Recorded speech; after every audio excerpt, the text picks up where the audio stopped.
Good morning everyone. As you all know कि हम साथ में एम लक्ष्मीकांत के इंडियन पॉलिटी से चैप्टर वाइज एमसीक्यू सॉल्व कर रहे हैं। एंड अभी हमारा इसमें फंडामेंटल राइट्स चल रहा है, जो कि आपके इंडियन कॉन्स्टिट्यूशन में पार्ट 3 में दे रखा है, from article 12 to article 35। And इस पर हमने ऑलरेडी 2 सेशन कर लिया था। तो आज के सेशन में हम उन सभी रिमेनिंग क्वेश्चन को सॉल्व करेंगे जो इस टेक्स्ट बुक में बच गया था। तो चलो स्टार्ट करते हैं सॉल्व करना। Let's go. तो देखो, ये है आपका फंडामेंटल राइट्स, जो कि आपके इंडियन कॉन्स्टिट्यूशन में पार्ट 3 में दे रखा है, from article 12 to article 35। And इसके रिगार्डिंग हमने लास्ट 2 सेशन में इन सभी क्वेश्चंस को सॉल्व कर लिया था। तो आप चाहो तो प्लेलिस्ट चेक कर सकते हो, जिसमें आपको ये सारे questions along with the concept and provisions of fundamental rights के साथ सॉल्व करा गया है। तो चलो हम स्टार्ट करते हैं वहीं से जहाँ पे हमने लास्ट सेशन में छोड़ा था, डैट इज़ फ्रॉम हियर। तो देखो, इस क्वेश्चन में आपसे पूछा जा रहा है कि कॉन्स्टिट्यूशन के टेक्स्ट के अकॉर्डिंग रीजनेबल रिस्ट्रिक्शन जो है वो कौन से राइट पे इम्पोज किया जा सकता है अगर बात sovereignty and integrity of India की हो। तो इसमें जो आपका करेक्ट ऑप्शन होगा वो freedom of speech and expression होगा, क्योंकि बाकी सारे जो ऑप्शंस है उसके लिए जो रीजनेबल ग्राउंड है वो पब्लिक ऑर्डर है। बट अगर हम सॉवरेंटी एंड इंटीग्रिटी की बात करें तो उसमें freedom of speech and expression ground होगा, ठीक है। और अगर हम रीजनेबल रिस्ट्रिक्शन की बात करें तो ये आपकी कॉन्स्टिट्यूशन में आर्टिकल 19 क्लॉज 2 में दे रखा है। नाउ अब यहाँ पे देखो, आपसे पूछा जा रहा है कि बेस्ट जस्टिफिकेशन कौन है अगर हम सकारात्मक कार्यवाही पॉलिसी की बात करें इंडिया में। तो ये इसमें जो आपका करेक्ट ऑप्शन होगा वो होगा प्रिंसिपल ऑफ इक्वल अपॉर्चुनिटी, क्योंकि अगर प्रिंसिपल ऑफ इक्वल अपॉर्चुनिटी दोगे तो ये सारे अदर जो फैक्टर है ना, अदर डायमेंशन है, उनको खुद ही क्वैश कर देगा। जैसे कि अगर मैं बोलूँ कि अगर कोई प्राइम मिनिस्टर है ना, वो काला हो या CST हो, कुछ भी हो, बट सभी उसको रिस्पेक्ट देंगे ना यार। तो अगर हमने इनको ये अपॉर्चुनिटी दी तभी तो इनको वो सारे डायमेंशन को इन्होंने क्वैश कर दिया, ठीक है। तो देखो, इसमें जो करेक्ट ऑप्शन होगा वो प्रिंसिपल ऑफ इक्वल अपॉर्चुनिटी होगा। अब यहाँ पे देखो, आपसे पूछा जा रहा है कि सुप्रीम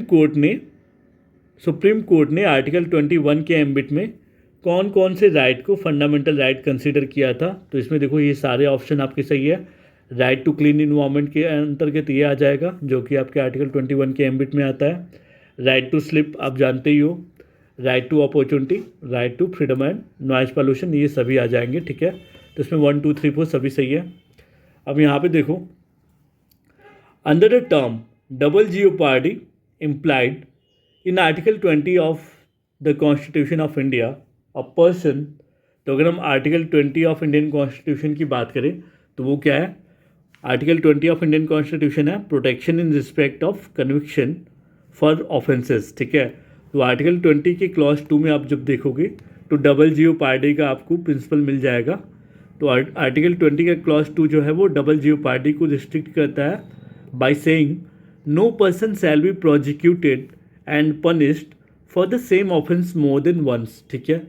तो यहाँ पे आपको वही ऑप्शन यहाँ पे देख रखा है कि अगर डबल जियोपार्डी अगर किसी पे हो रहा है तो उस पर्सन को हम प्रोजिक्यूट और पनिश नहीं कर सकते for the same offence for more than once, ठीक है। तो ये आर्टिकल 20 के का क्लॉज 2 कहता है। नाउ अब यहाँ पे देखो, reservation of seats in educational institution in favour of scheduled caste and scheduled tribes is governed bye. तो अगर हम रिजर्वेशन ऑफ की सीट की बात करें है ना एजुकेशनल इंस्टीट्यूशन में, तो आप सभी को पता ही है कि ये आर्टिकल 15 गवर्न करता है, ठीक है। और स्पेसिफिकली देखें तो आर्टिकल 15 का क्लॉज 4 जो कि 19 थर्ड अमेंडमेंट एक्ट 2005 में ऐड किया गया था, ठीक है। अगर मैं आपको दिखाऊं, आर्टिकल 15 क्या है आपका? Prohibition of discrimination on grounds of religion, race, caste, sex और प्लेस ऑफ बर्थ। ये 5 ग्राउंड है, रिलीजन, रेस, कास्ट, सेक्स और प्लेस ऑफ बर्थ। तो इसका जब आप क्लॉज 4 देखोगे तो क्लॉज 4 ये कहता है, सॉरी क्लॉज 5 में दे रखा है, ठीक है। क्रॉस चेक करने का यही फ़ायदा होता है। क्लॉज 5 कहता है nothing in this article in sub clause G और clause 1 of article 19 shall prevent the state from making any special provision by law for the advancement of socially and educationally backward classes of citizens for the scheduled tribes in special provision to their admission on, देखो यही है ना, educational institution के लिए, ठीक है। तो ये आर्टिकल 15 के क्लॉज 5 में दे रखा है, ठीक है। Now what is the correct sequence of the following, तो इसके लिए देखो मैंने पहले ही ये इनके मतलब कौन सा एक्ट कब आया है मैंने ये लिख दिया है, तो आप देख सकते हो। शेड्यूल्ड कास्ट ऑर्डर 1950 में आया है। अनटचेबिलिटी ऑफेंसेस एक्ट जो है वो 1955 में आया था। Protection of civil rights act जो है वो 1955 में आया है। Scheduled caste and scheduled tribes prevention of atrocities 1989 में आया है। तो देखो ये सभी इंफॉर्मेशन पर्पज के लिए ये बहुत ही इंपॉर्टेंट है। दैट मीन्स इसका करेक्ट सीक्वेंस होगा 1 2 3 4, ठीक है। नाउ अब यहाँ पे देखो आपसे पूछा गया है कि कौन सा पेयर करेक्टली मैच्ड नहीं है, ठीक है, कौन सा पेयर करेक्टली मैच्ड नहीं है। तो अगर हम बात करें राइट टू इक्वलिटी, जो कि आपके इंडियन कॉन्स्टिट्यूशन में आर्टिकल 14 से लेकर आर्टिकल 18 तक दे रखा है, तो ये इंक्लूड क्या करता है, प्रिंसिपल ऑफ नेचुरल जस्टिस ना, मतलब प्रिंसिपल ऑफ नेचुरल जस्टिस के बिहाफ पे ही राइट टू इक्वलिटी को ऐड किया गया था इंडियन कॉन्स्टिट्यूशन में ही, ठीक है। Now right to personal liberty, आप सभी को पता है आर्टिकल 21, ये इंक्लूड क्या करता है, right to livelihood easy. Protection available to an accused person, ये हमने देखा था आर्टिकल 20 में दे रखा है। Includes protection against ex post facto laws in civil matters, नहीं, ये सिविल मैटर्स में नहीं होता ना यार, यहाँ पे ऑफेंसेस की बात है जिसमें लोगों को सज़ा मिलती है। तो यहाँ क्रिमिनल मैटर होता तो ये भी सही होता, बट यहाँ पे इन्होंने सिविल मैटर लिख दिया, इसलिए ये ऑप्शन गलत है, ठीक है। और अकॉर्डिंग टू दिस यही करेक्ट ऑप्शन है, ये करेक्टली मैच नहीं है। Protection against arrest and detention include करता है right to consult and to be defended by a legal practitioner of one's choice. Now which of the following fundamental rights can not be suspended during emergency, ये देखो बहुत ही ज़्यादा important है।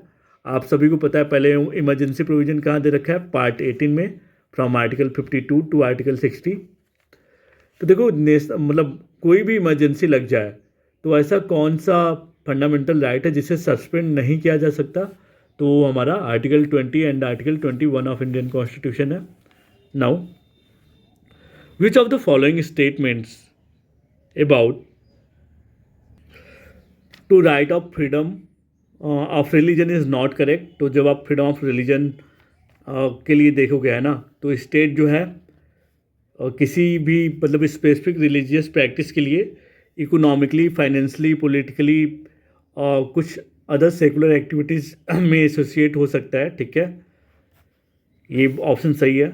Restriction can be imposed on the right to freedom of religion on the grounds of maintenance of public order, morality and health, ये भी option सही है, ठीक है, क्योंकि आप जब देखोगे तो आर्टिकल 25 ऑफ इंडियन कॉन्स्टिट्यूशन, एक सेकेंड दिखाता हूँ,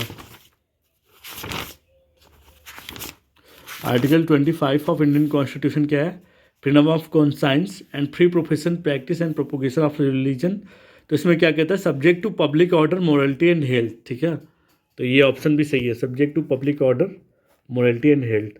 नाउ एवरी रिलीजियस डिनोमिनेशन जो होता है उसके पास राइट होता है कि वो इस्टेब्लिश कर सकता है और मेंटेन कर सकता है institution for religious and charitable purposes, ठीक है, तो ये तीनों ऑप्शन सही है। तो इसमें पूछा गया है कि कौन सा करेक्ट नहीं है, तो ये ऑप्शन डी करेक्ट नहीं है, ठीक है, वो टैक्सेबल नहीं होता।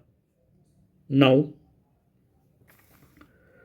Through which provisions does the constitution of India explicitly prohibits racial discrimination, तो जो रेशियल डिस्क्रिमिनेशन है कॉन्स्टिट्यूशन ऑफ इंडिया कौन से प्रोविजन से प्रोहिबिट करता है, तो ये आपका आर्टिकल 15 एंड आर्टिकल 16 है।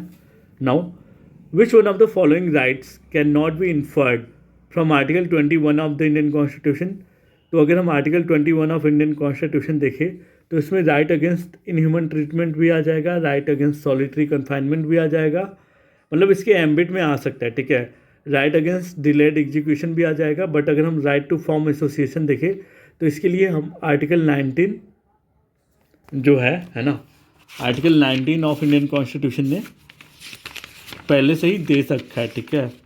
तो देखो आर्टिकल 19 में क्या दे रखा है, राइट टू फॉर्म एसोसिएशन जो है वो आर्टिकल 19 के क्लॉज 1 के सब क्लॉज सी में आपको मिल जाएगा, ठीक है। तो इसमें इसके लिए स्पेसिफिक प्रोविजन दे रखा है, ठीक है। दैट्स वाई ये ऑप्शन सही होगा। नाउ अब इसमें आपसे पूछा जा रहा है कि कौन सा पेयर करेक्टली मैच्ड नहीं है, ठीक है। तो रिट ऑफ हैबियस कॉर्पस जो है वो अवेलेबल होता है against private individual as well as पता नहीं क्या रिट ऑफ क्यूओ वारंटो। यार ये आप एक बार करेक्टली मैच करा लेना, इस पर मुझे कन्फ्यूजन है। Now consider the following statements, यहाँ पे स्टेटमेंट कंसिडर करने को आया। Concept of equality before law is an element of the concept of rule of law propounded by A B Dicey. जिसने पढ़ा होगा सभी को पता है, ये सही है, ठीक है। सुप्रीम कोर्ट ने हेल्ड किया था कि जो रूल ऑफ लॉ है उसे आर्टिकल 14 में एम्बॉडिड किया जाएगा और ये एक बेसिक फीचर होगा कॉन्स्टिट्यूशन का। क्या बेसिक मतलब रूल ऑफ लॉ जो है वो क्या है, basic feature of Indian constitution है। तो ये भी बात सही है, ठीक है। Now which one of the following fundamental rights is available to both the citizens and the aliens. तो इसमें जो आपका करेक्ट ऑप्शन सही होगा वो right to equality before law. Now which one of the following are included in the right to freedom of religion in the constitution of India. तो इसमें देखो यार अभी मन नहीं कर रहा है, तो सो दैट्स फॉर इट। आज के लिए इतना सफिशिएंट है, बाकी हम अगले सेशन में पूरा कर लेंगे। Thank you.